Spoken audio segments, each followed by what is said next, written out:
more content we get onto the website, the better. Yeah. Okay, right. Well, has everyone now got in front of them the sign just saying what we're doing tonight? Yes. I will kick off, and to kick us off is the illustrious Edward Brentnell.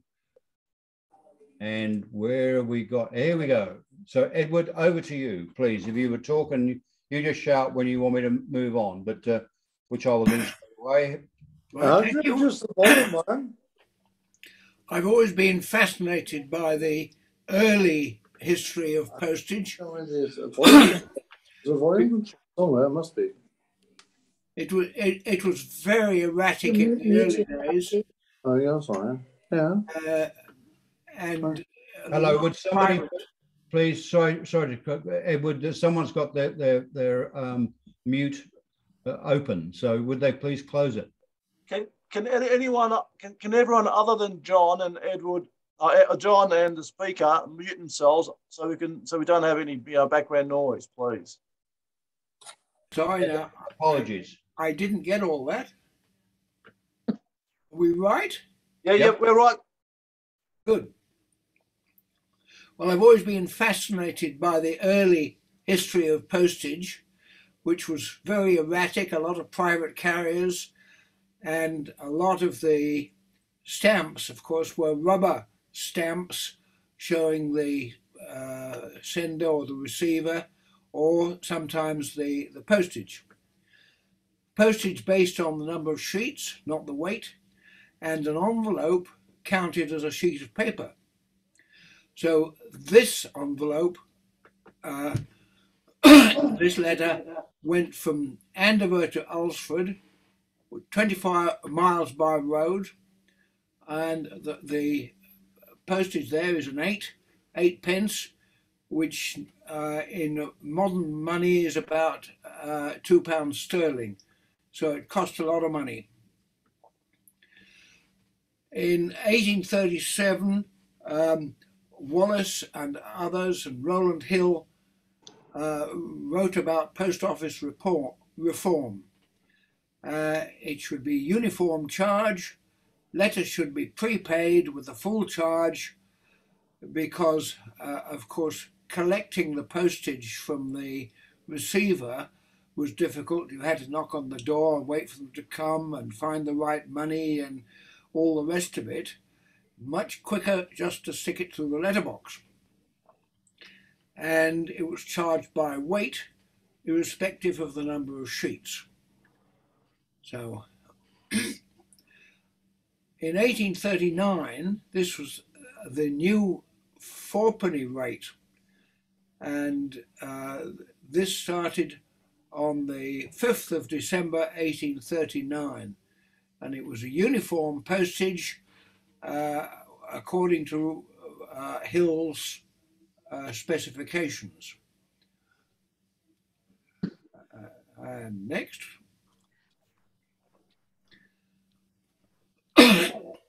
And there was a Glasgow. This was a hand stamp, a rubber stamp stamped on the 16th of December. And in January 1840, they introduced the penny uniform postage rate because the fourpence had been very successful, and there was a huge increase in the number of people sending letters.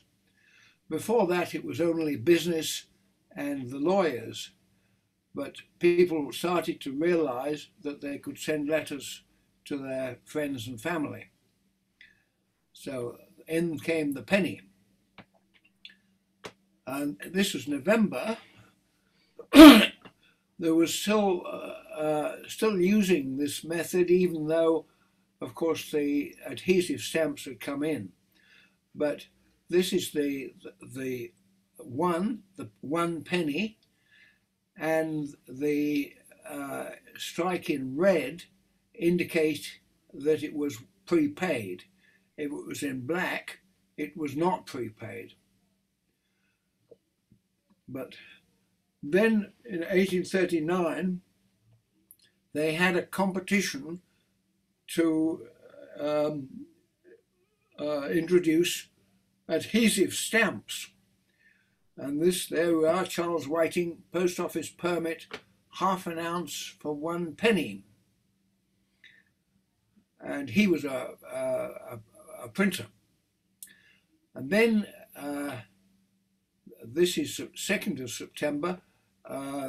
In May, of course, they brought in both the penny blacks and the prepaid Mulready wrapper, which basically was very unpopular and laughed out of the house. A lot of facsimile or imitations, showing all kinds of funny imitations. And the next one, finally, Philately is Born, the penny black. This is a cover which I bought. You can see I bought it for 9 shillings. I don't think you do that nowadays. 9 shillings isn't very much. I bought it when I was a schoolboy in the holidays, still during the war. Always been a slight concern that you can see that it's nicely cancelled with a red Maltese cross, but that doesn't tie it to the letter. But we hope it was originally the original stamp on the original letter. And I think that's it. Edward, thank you very much indeed. The heading of that, the 6th of May, that last scribe one, I'm sure everyone has noticed the actual cover is October, but I'm sure you weren't in any way trying to get away with anything there. Joe, over to you and Barbados. And looking forward to that. Thank you, Joe. Thank you. I started being interested in Barbados many years ago. Basically a family connection that Edward Brentnell would know about. The checking of the chronometers was backwards and forwards from Britain to Barbados and also Jamaica to finding longitude, and that was it. That was my great grandfather, William, and so I one day had a look and thought, have they brought any stamps out to celebrate it? Well, no, they haven't. So they've ignored the family connection. I've always been a bit sorry that they haven't. But in 1874, Delarue took over printing. Go back to the previous one, sorry. It doesn't matter. Took over, and they took over printing of all Barbados stamps, and they brought in in 1874, they brought that in, but in 1892, they got rid of Queen Victoria and started by putting a series of stamps out. And there were 7 different series in 1950 of the using the coat of arms of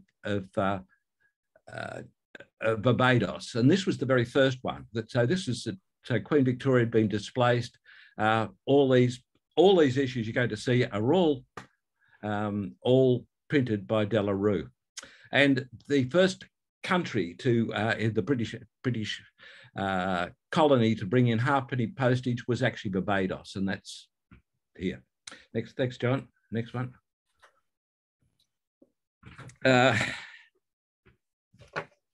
This is a registered. There's a lot of registered covers out there, and you can see on here. You can actually see some of the again upside down, but a pair of upside down designs. That was one of the early designs of the coat of arms, and there was a war tax in 1920. It was still going in 1920. It's also upside down, but this is a tuppenny registered letter. The following one is tuppence halfpenny.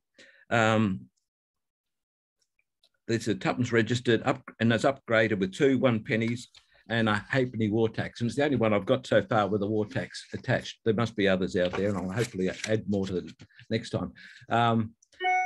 Yep, next one. Thank you. Oh, that's fine. This is the tuppenny halfpenny. It's a smaller cover, but you can see it's gone to tuppenny halfpenny again. This is a stamp affixed, Barbados registered, Plymouth, and it's actually stamped in Plymouth and then in Twickenham on the 3rd of December 25. So the original date of postage is a bit hard to discern, so I haven't posted it. But nevertheless, we see more of this. Yep, yeah, there it is. You can see registered Twickenham. Now this is a thing I bought locally from one of our members. I just found it fascinating.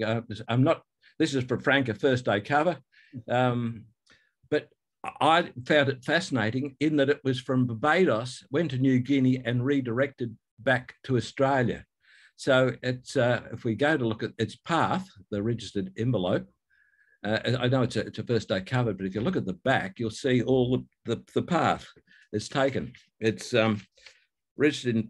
It was dated May the 12th in 1937, in registered Barbados, GPO 14th of May, 14th of May 37, Plymouth 7th of January 37, GPO Sydney, New South Wales 12th of July 37, Wai, New Guinea 21st of July 37, Balolo, New Guinea 25th of August 37, Salamayo, New Guinea 26th of August 37, back to GPO Sydney on the 16th of September 37, and then Perth, Western Australia, 23rd of September 37, and Victoria Park, Western Australia, 23rd September 37. So it's got a nice history. It's travelled really well around the country, and I could talk a bit more about this, but I bought it from Tony Shields. He had it and didn't seem to think much, but I was quite impressed by the path it had taken and I don't see much mail between New Guinea and Barbados. So two areas that I think.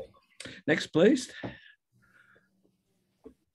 Now, in 1942, German U-boats sort of, as you can guess, Barbados being on the Atlantic, U-boats were a problem. There's always been mail between, particularly between Canada and Barbados. There's been a lot of mail backwards. There's a lot of trade between the two. And there was a Cornwallis, a Canadian merchant steamship was torpedoed just outside the harbour at Barbados, and it managed to get back in. And this is 1942. Well, they patched it up, sent it out to sea. It was properly sunk, and it's now a reef off Barbados, the Cornwallis. And at that stage, suddenly in 1942, they suddenly decided they need to restrict all mail. And there was nothing much had been set up. So they started an inspector in the basement of the Senate in Bridgetown, was actually looking at opening all the letters. And that's the first step. How many different ones there are? Anyway, I've got 3 different ones. You can see it on that side. And if you look at the next slide, there it is. It's back one. Doesn't matter. It's 1 in 6, but it doesn't matter. That's all right. John, leave it there. I'll get back. Don't worry. That's right, John. It doesn't matter too much, but you can see, if you look at the previous one, it's in white, opened by Examiner, H29. In 42, notice the air, though by this stage, they've all gone into airmail. I think that probably that's about really the only way of safe sending mail out of Barbados. It's sort of sitting out into the Atlantic Ocean. They were pretty vulnerable obviously for U-boats. So sending any mail other than by air is probably very difficult. So next one. Yep. Now this is one that's got to Canada, and you can see on your left-hand side, you've got that's where it's been open. H10, you can probably see there. That's been opened in Barbados, and on the other side, this is a non-registered, so it's this is registered, so it's one instead of 1 and 4pence, it's 1 and 7pence. There's 2 penny halfpennies making up the registration fee, and there's the white label, which when you look on the other side is marked in Ottawa. So it's been examined at both ends. So they don't trust one British part doesn't trust the other. And again, it's gone. It's an interesting path. It's gone from. It went from. I'll get this right. Sorry. Yep. It went GPO Barbados on the October 2043 registered in Trinidad on the 26th of 43. Miami, Florida on the 24th of October 1943. Ottawa, Canada. Well, there's two different markings in the registered markings in Ottawa before its delivery. Next one, please. And the final one. This again is the 140. That's the 140 value. Again, a different label again. Open by. I'd be interested to know how many there is. I mentioned somebody's done this. And it's from the West Indian Barracks, the garrison, opened by examiner, airmail to Canada, not registered. It's interesting. Apparently they actually got a regiment sort of set up in West Indies and it went off to Britain. So they were actually not much in the way of troops left during the war years. So they actually felt rather vulnerable in Barbados. Yeah, fortunately, it was only surrendered by U-boats. Anyway, that's it. Thanks, John. Yep. Thank you, Joe, as ever. But by the way, having lived in the Bahamas for a time or been there a couple of times, Canada and the West Indies were always very strongly connected. And I think the Canadians preferred to tour within the Commonwealth for reasons, or the Empire as it was in those days. So there's a lot of interconnection between the West Indies and Canada.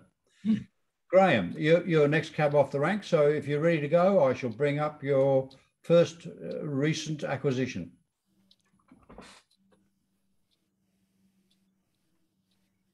Hello, Graham Plaw. Unmute yourself, Graham.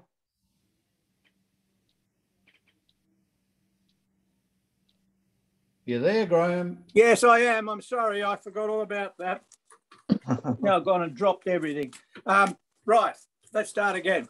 I was having difficulty getting recent acquisitions because most of my recent time has been spent on plating stamps.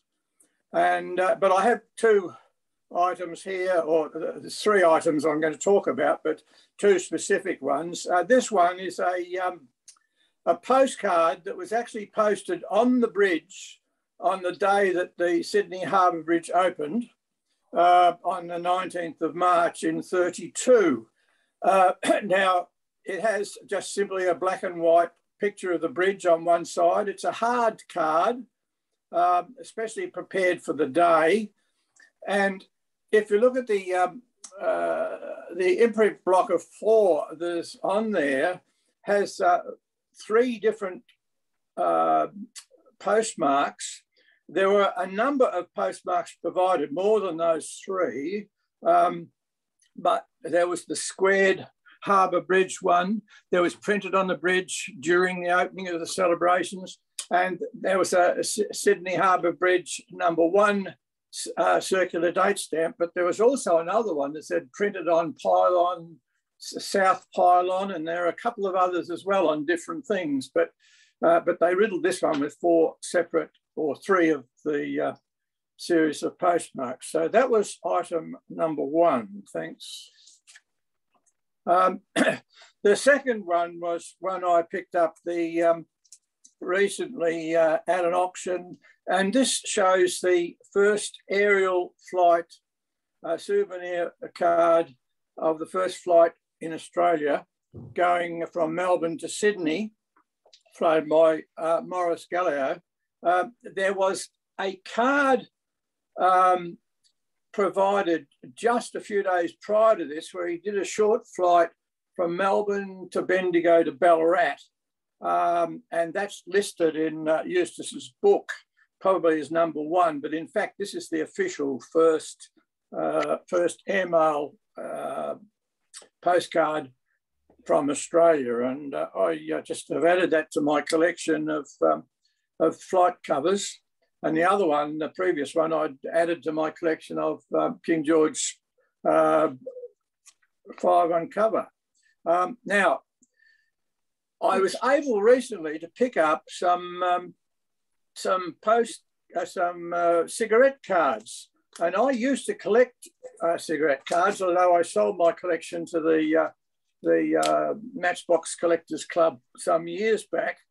But this one I picked up because it was a complete story of Royal Mail on 50 cards. And I'll just draw your attention to a couple of them. There's one there showing the Kiama post office, the gold diggings, which is second row down on the right, on the left-hand side.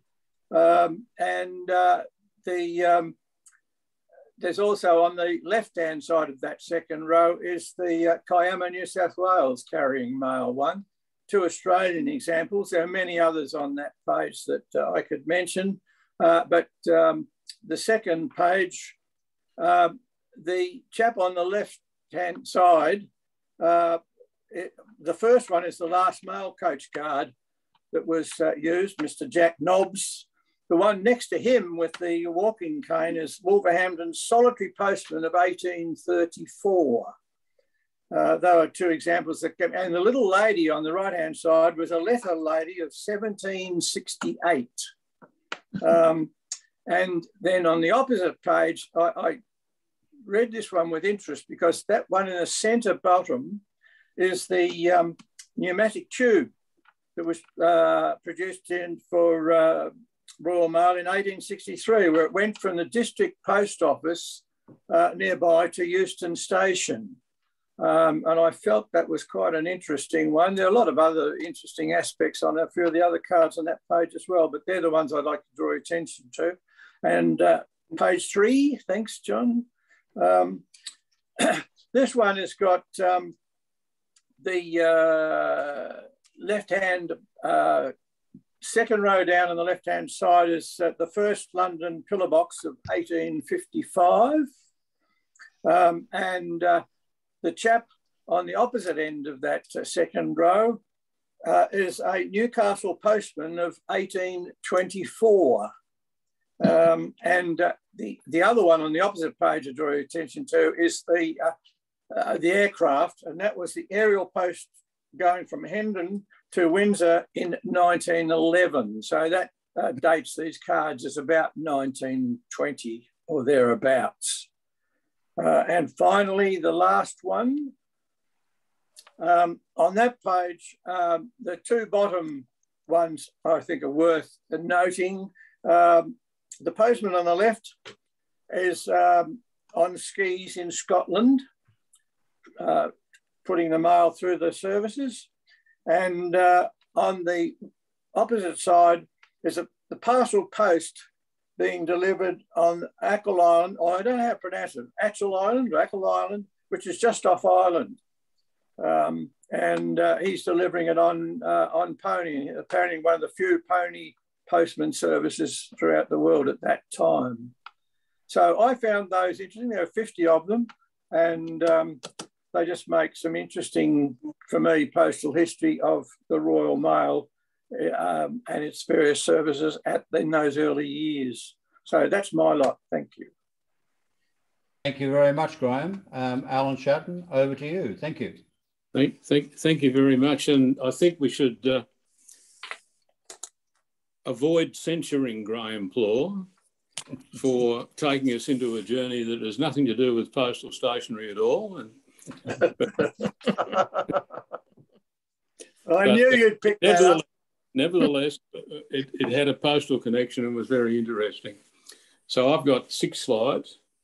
The first one is a letter to William Johnston, and it's got the 4 o'clock Launceston date stamp, which was applied to mail that was unpaid when it was sent and had to be paid by the recipient. And it was a call for money for shares. And as you can see, it's rated RR. Now, my presentation is basically about ratings.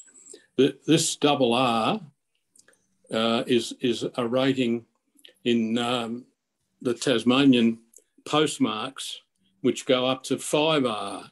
So it's a medium level rarity. but not extremely rare. Next slide, John, please. This is a money order envelope, the money order franking. And that's rated only R, but that R is a rating from the book on frank stamps of Tasmania and West Australia. I can't remember the name of the author. Some of you will know who it is, but he only goes up to R. So that is the rarest possible rating that any of the frank stamps can have. It's also got a money order office and savings bank mark, which is fairly rare as well. Thanks, John. This doesn't have a rating at all. It's a recent acquisition. It's a quadruple. It's a printed to private order quadruple.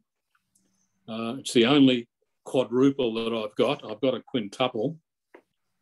And I bought it because I thought it would be non-philatelic. Unfortunately, Mr. J.H. Parry was an officer of the Sydney Philatelic Club in July 1900. So it's a non-philatelic, so it is a philatelic item, which is a shame. John, the next slide, please. Now, this is rated RR in the book by Malcolm Groom and Alan Shatton on Tasmanian postal stationery. And RR is as rare as you can get in our book because we didn't think we'd be able to count up to the number of 5 that was in the Tasmanian postmarks book by Harding. The image is absolutely awful, but that's what the card looks like, unfortunately. It was printed because they ran out of cards in 1904, and they were still using the Queen Victoria image at that time because the King Edward VII images weren't introduced until much later. Thank you, John. Alan, when is your book going to be printed? It should be printed next week. Should be printed. Peter Allen's Mac notebook has had a problem and is being repaired. But it should be printed next week. This card is also rated in the Tasmanian Postal Stationery book. It's rated RR, which is as rare as you can find. There were lots of cards printed for the visit of the American fleet to Australia in August 1908. Only 2,000 were allocated to Tasmania. It's not fair. We never get enough. But the most interesting thing about this card is that they made a note of where to put the stamp and they left the note on the card. I think that's fascinating. But it's pretty scary. You've missed one, I think, John. Have I? Yeah. Oh, beg your pardon. Yep, sorry. Yeah. Yep. So this is getting as far away from Tasmania as you can get. This is Sweden. It looks like a reply card, but it's actually a postcard with a paid reply section, which is a bit unusual, I think. Normally they print about 1 million cards in Sweden, but this only had 39,600 printed, so it's fairly scarce. I don't know how many R's it would get, but nevertheless, it's something picked up recently. Thank you very much. Thank you, Alan. Alan Gray, over to you next. Thank you. This particular card I bought on, I speculated a little bit.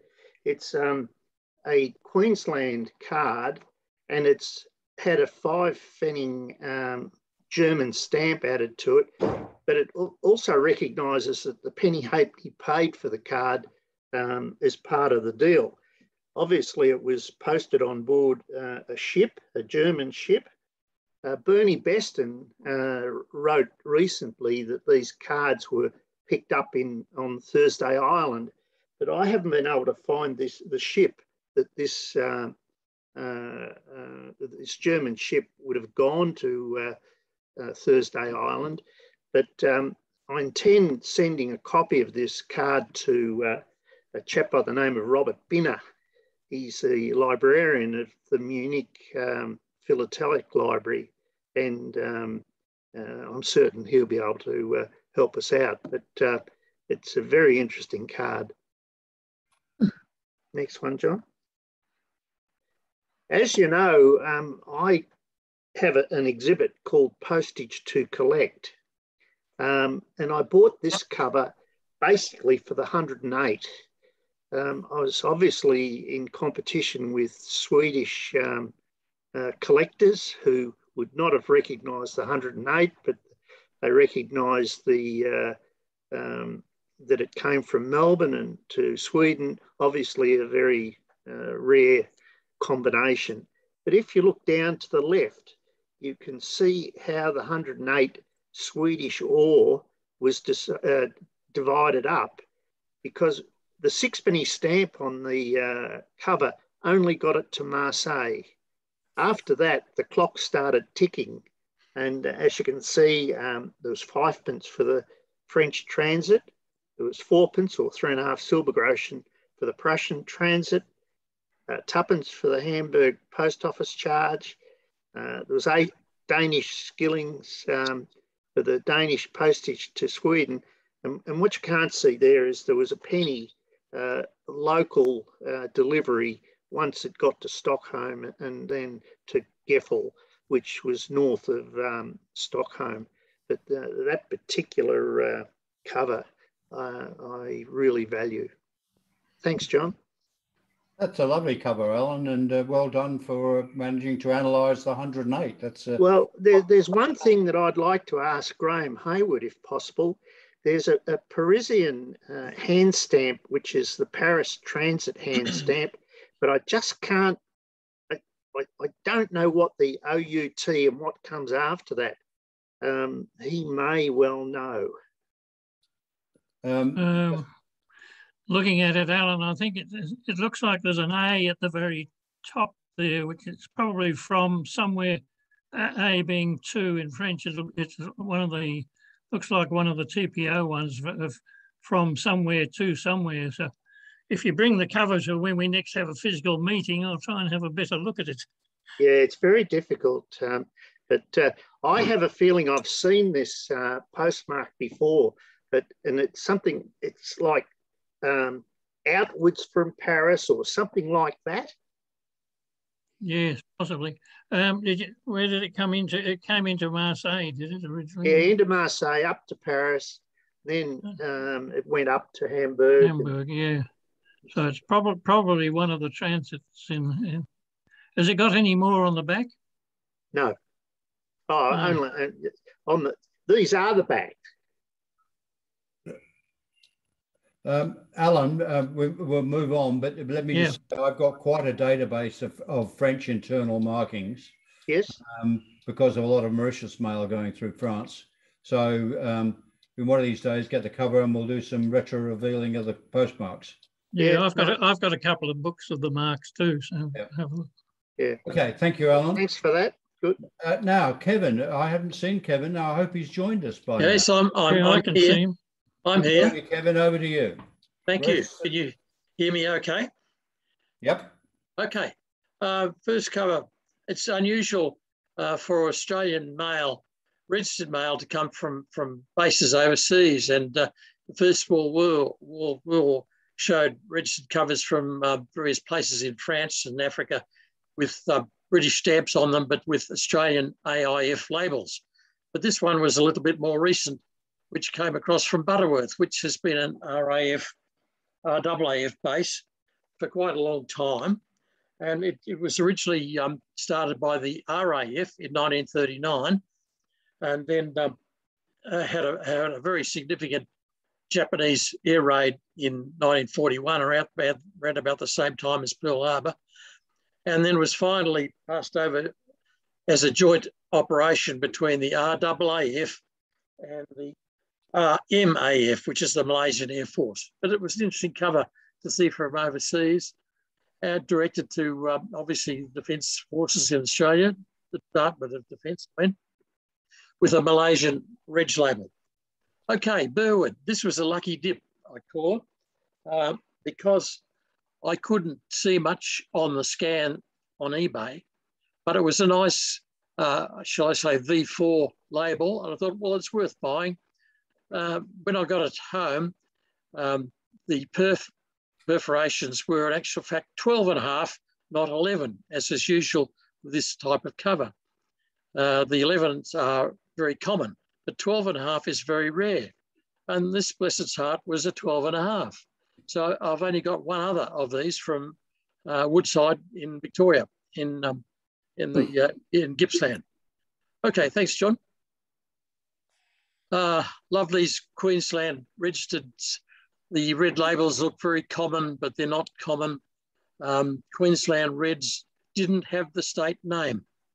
And this one from Brandon, which is just south of Townsville, is also a rare label because of this particular subtype. Only 3 were printed in a sheet of 25. So very hard to come by. Thanks, John. Brisbane, a small query here. These labels were supposed to be printed in strips of 10. So we have here a label with a blank above it and a blank below it. So why is it number 2? That's a problem for anyone to solve. Unfortunately, we don't have a lot of modern material from this time. Nice one from Mosman. This particular type of cover, the labels, I'm sorry, were the first ends of New South Wales. There were quite a number of different variations. This is one of the rare ones. Thanks, John. RWF Townsville. There are a number of covers of these available from the capital cities. Most capital cities have them. And there is indeed one on eBay at the moment from Darwin, but that's a fairly common one. You rarely see any from Townsville, which was the only provincial city to issue them. Okay, thanks, John. Love small post offices. This one in northern Victoria, there were 2 post offices, Barmer Township and Barmer East. And for a time, they were coincidental. They run at the same time. And I think it was a little bit of a competition to see whether Barmer East and Barmer Town was going to win out. Anyway, Barmer Township did win out. Barmer East has virtually disappeared. And now the Barmer Town is sitting there. Its fame is to be adjacent to the biggest red gum forest in the world. Thanks, John. Horsham, a new label, fairly new, 1974, as these things go, but very, very few and far between with the script number, the prefix. One would expect them to be common because this was a coil label printed in their millions. But the script number is not all that easy to find. And that was a nice one from Horsham. Thanks, John. And this one is supposedly a Queensland label, issued during a scarcity of the usual C6 type labels. However, this one, and it's the only one I've ever seen, is used in Roebourne, Western Australia. And I suspect it was part of a Defence Forces exercise, maybe involving the post office. Quite unusual. That's a normal Queensland label from Bundamba. But few and far between, good to pick up. You know, there's still stuff out there, which is great for the collector. Thanks, John. Thank you very much indeed, Kevin. Graham Hayward, quartered circle date stamps, please. Right, thanks, John. Yeah, these quartered stamps were used in England, or in London rather. They were all used in London, and they're all comparatively rare, although the most common one is the L, which is for Liverpool. That they were used as back stamps, with the exception of the N stamp or the Z stamp, which is really N sideways. They were all used as bagging stamps to indicate the route that the letter was to go on, and supposedly only applied to the top letter on the bundle, so that increases the scarcity of them. Now, the only real reference for these is an article in the London Postal History Notebook from 1991 by Michael Scott Archer. You'll notice on the, I've copied this schedule of the types from that work, and you'll notice that he didn't know, or he hadn't got any real reference for the purpose of the letters H and I. Now, in fact, subsequently, on one of my trips to London, ferreting around in the archives at the National Postal Museum, I came across an entry in one of the London EC notebooks that had impressions of the H and I with Holyhead and Queenstown written alongside. So that proved conclusively that the H was for Holyhead and the I was for Ireland. Queenstown, of course, being the port in Ireland from where the transatlantic liners left. So I'll move, well, perhaps I might just mention with the types, the earlier ones, the first series had a movable letter in the middle, so it could be changed. The others apparently were all fixed. And I'll just mention with the N, I'll come to some examples of the N's in a minute. The N stamp wasn't a baggage indicator, a bagging stamp. It was used in the London office on mail that had arrived from foreign places but underpaid. So it's really more of an inspector's stamp. Thanks, John. So the first example I've got is one of the letter D, which was for Devonport. So the letters were L for Liverpool, D for Devonport, H for Holyhead, and I for Ireland. Although Liverpool's reasonably common, the Ds I've found are quite scarce. But this demonstrates how, in fact, it was applied in London. You'll see the London stamp is the same date as the quartered stamp, and the Devonport stamp, when it was about to be shipped out, is the day later. Okay, thanks, John. Now, this is an example of the I stamp going via Ireland, and it Michael Scott Archer in his article had only noted two examples of the I stamp, and his were going to Bahamas as well, I think. So this example was posted in London, posted too late with a late stamp used often see that particular late stamp on mail from Stanley Gibbons, although this is private correspondence. All right, I thought I had something there about the recipient. It doesn't now. Keep going. This is the second example. This has got an H and an I, so it indicates that it was routed via Holyhead and then via Queenstown. Yes, I've got a note there. The addressee was a private secretary of the governor of Bahamas. So he then became colonial treasurer of Gibraltar in 1926. When I first looked at these covers, I checked all the dates very carefully because I thought the handwriting might have been Churchill's, but I eliminated it later because I found that Churchill was around at these times, and it could well have been some of his correspondence, but it wasn't. So this is quite a rare cover because Scott Archer had only noted one other H quartered stamp, and as I say before, only two I stamps. So very few of these marks are known to exist. Thanks, John.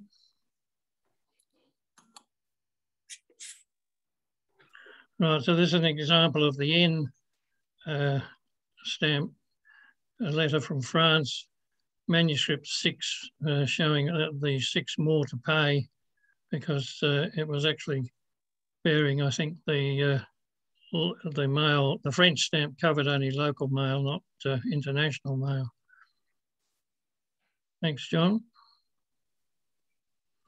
And this is an example of a Ballon-Monte letter from the Siege of Paris, and similarly it was posted from France and underpaid, but the received the quarter stamp when it was assessed as Fulton's more to pay.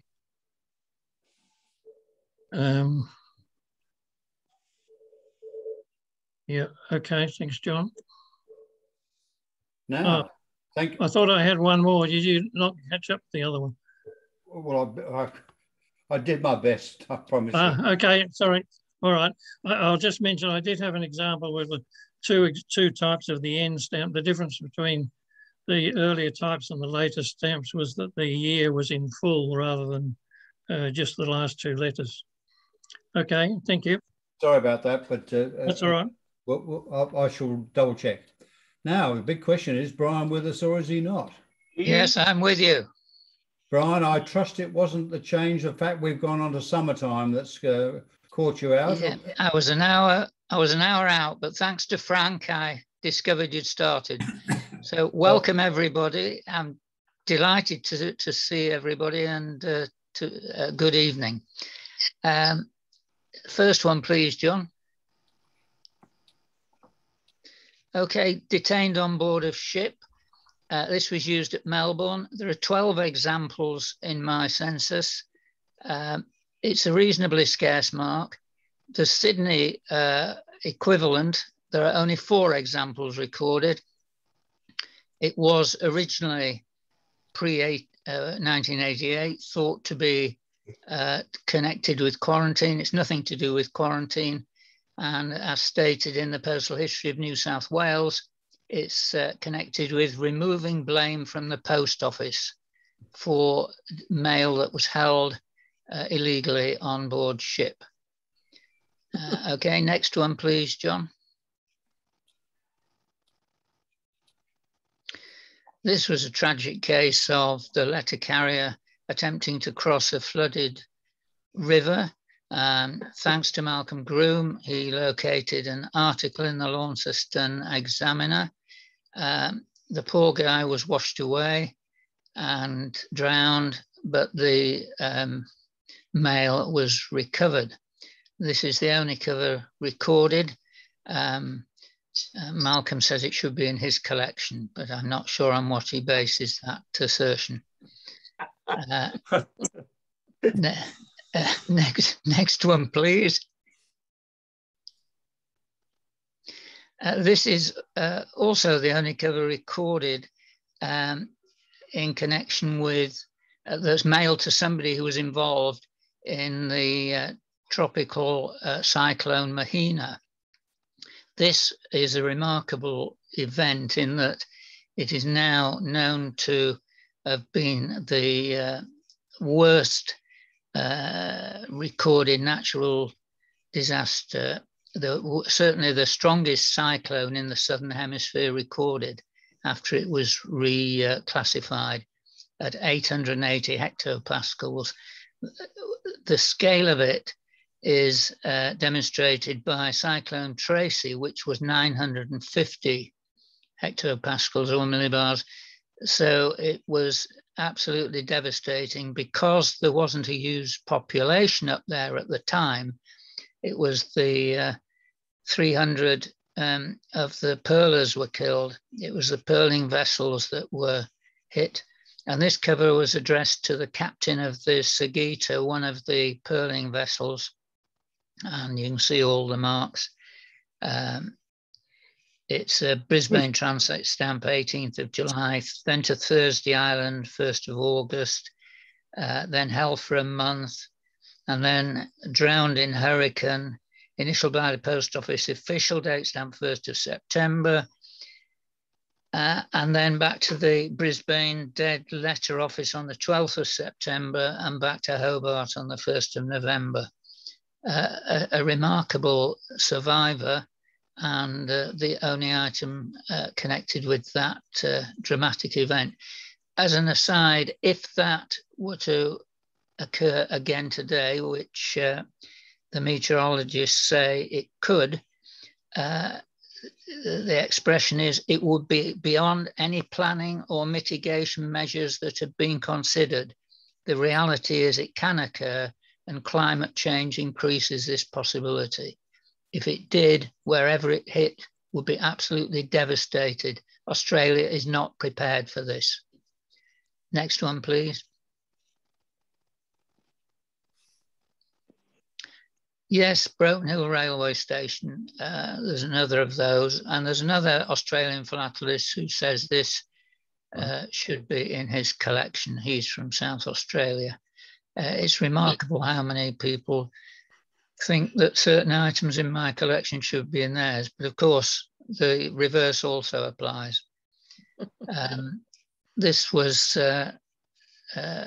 saved because the driver drove the carriage into a place where it could be the fire could be put out.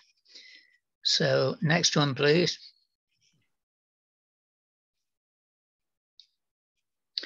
Yes, although it occurred in the USA, a label was applied when it reached Perth, and the train was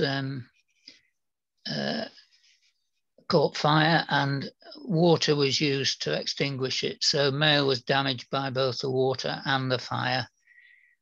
These printed labels were obviously torn off because there's a perforation on the bottom. And I know of one other example. Next one, please. Yes, this has been a puzzle to me for many years. Nobody seems to know, and I certainly don't, why the mail was damaged. It was charged postage, threatens postage due, being underpaid, should have been paid 4pence halfpenny. I've checked all the newspapers and all the records I can find. Maybe somebody will come up with an explanation. It's the only example of this hand stamp that I've ever seen. And that's it. I believe that's the last item. Thank you very much. Thank you, Brian. That's a very nice grouping of 6 items to finish, and thank you for making that so timely. I'm glad you got to join us. I was worried that the hour might prove to be a problem. Now, I think I've got to, whether I'm stopping the video, what am I doing here now, Frank? Just press the square button in recording and that's it. Stop sharing. Yep. You are screen sharing, stop share. Okay, now that's it. Okay, well, thank you everyone who's participated and contributed material. Ian, sorry, another person who hadn't picked up that we're on summertime, or you were too busy feeding your elephant. Yeah, I'm sorry. Yes, I was around, but I just didn't think about plugging in. But never mind. Anyway, elephants move. I clearly should have talked to Brian, shouldn't I? No, I should have talked to you. Well, I said John could have talked to me because he only sent me the link last night. Well, I sent you both emails saying the meeting started. So. No, I don't think I've had those. Well yeah, done, I sent one to Brian and then one to you. Okay. I got mine. Come on, let's move off that subject. you're both, you and Brian are both very welcome. Now the question is questions of people. We've done very well for timing, and so thank you to all the contributors for being as quick in their presentations as they have been. But questions, anything in particular people would like to ask? And remember, I have one, John. I have one, John. Fire away, Alan. To Brian, I might be able to add to your database for detained on board ship, because I'm certain I've got at least one, maybe 2. I think at least one of yours is in the census, but if you've got 2, please send me scans. Yeah, surely. Thank you, Alan. Can I make a comment, John, please? Yes. I'd just like to say that's one of the finest sets of vignettes of postal history and stationery that I've ever seen. Terrific. It was wonderful. Good. We like happy customers. Anybody else, please? Surely all of that variety of material is going to prompt some questions. It was so well presented, John. There were no questions. Yeah. So clearly explained. John, one comment I make on my quartered stamps, they reckon they were bagging stamps applied to the bundles, but they are all actually used as back stamps. So it seems to me rather odd in a way. It means they apply it, either they stuck them to the cover on the bottom of the bundle or they turn the top cover over, but there's a certain illogicality about it somewhere. But nevertheless, it does seem to be their purpose, whether it was as bagging stamps. But it's a bizarre assumption in what you've said. You assume postal authorities work rationally. Yeah, that's true.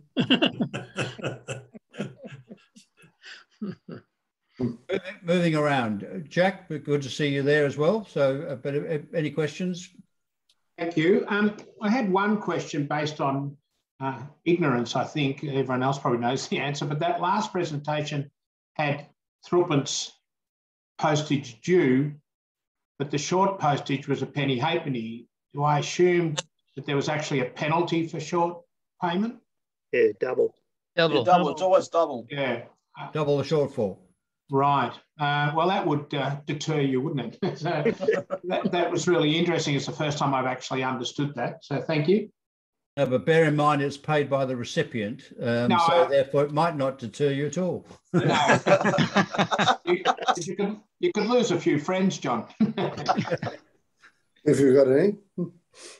I don't know where that. Thank you. It was very interesting. Came from, but Ronnie.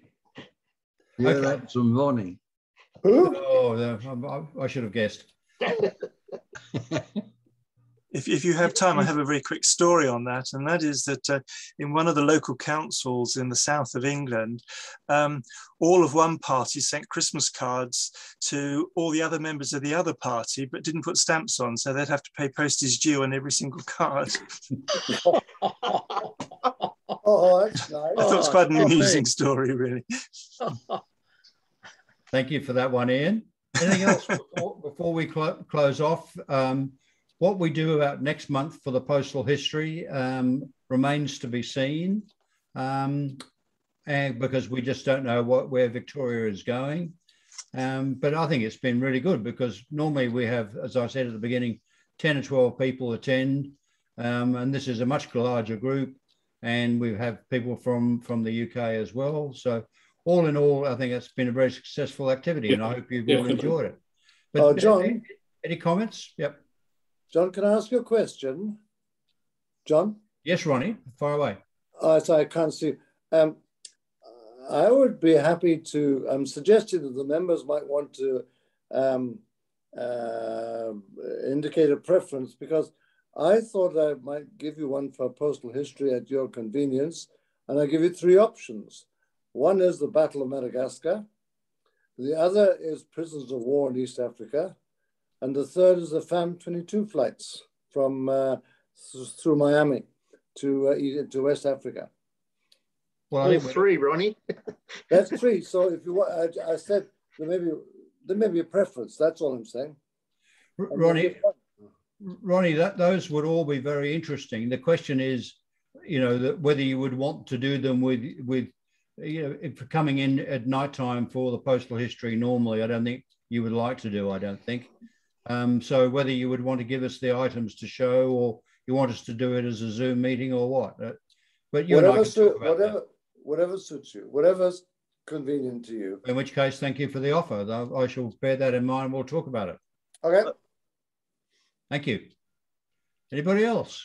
Yeah, before we leave, I'm doing the syllabus for next year, and I need 3 more displayers. So if anyone wants to display next year, please let me know.